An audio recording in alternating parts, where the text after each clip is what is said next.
My passion for this mission comes from my pain. Detective Wilson, how are you? You don't know me. I'm a friend. I have some information that may interest you. He went back to Mexico. I was working white supremacy organizations as a gang and narcotic detective.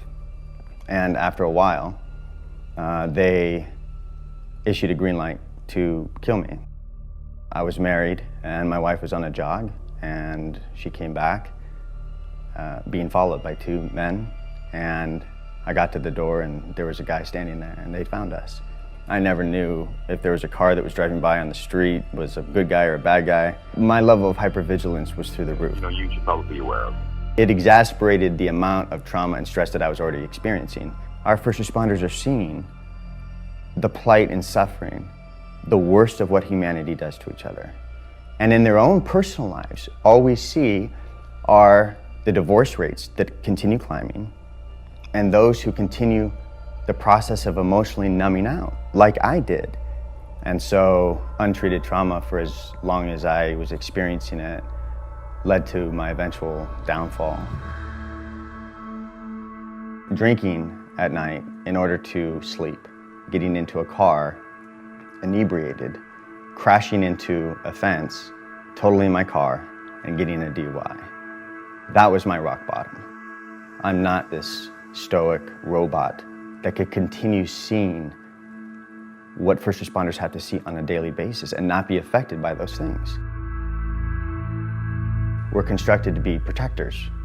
They're constructed in the academy to feel impenetrable, invulnerable. And the reality is that they're not. For the last 3.5, 4 years, the suicide rate has been higher than at any other point in history for police officers and firefighters. As a country, we can do more for them. We should be doing more for them. My goal, my vision, my mission is to decrease and end suicide of first responders by providing a pathway to heal. Every time I see another police officer who's getting arrested for a DUI or getting a divorce or taking their life, it breaks my heart. We have to keep our first responders alive. I learned from the best. I stood on the shoulders of giants. They made me better in my career. And even then, I couldn't figure out how to navigate through trauma. What are you supposed to do if, you don't know what you're supposed to do anymore?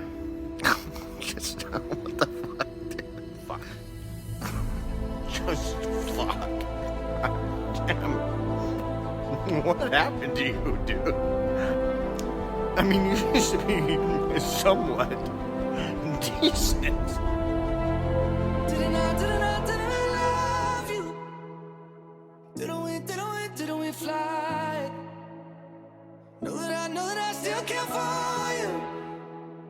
But didn't we say goodbye?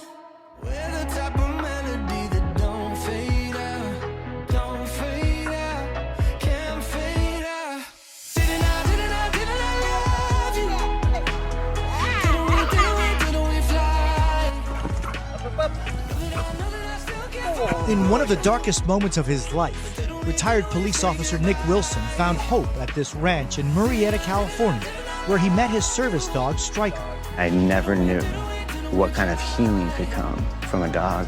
Nick was suffering from debilitating PTSD after a decade spent investigating white supremacy groups when he was matched with a Labrador Retriever, trained here at the Patriotic Service Dog Foundation.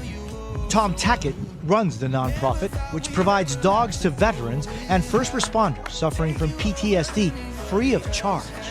I was a police officer for 13 years. I medically retired from the injuries, and I thought to myself, I'm in my 30s, well, what am I gonna do? This is all that I ever wanted to do, was be a police officer. And I never knew what kind of healing could come from a dog. This is much more than just a service dog. They're changing lives and saving them. And everyone agrees it's money being put to good use. It brings me a sense of gratitude everywhere I go. When I see Stryker, I always come back to think of this foundation and what they've been able to do for me. Man's best friend and our nation's heroes getting the second chance they both deserve.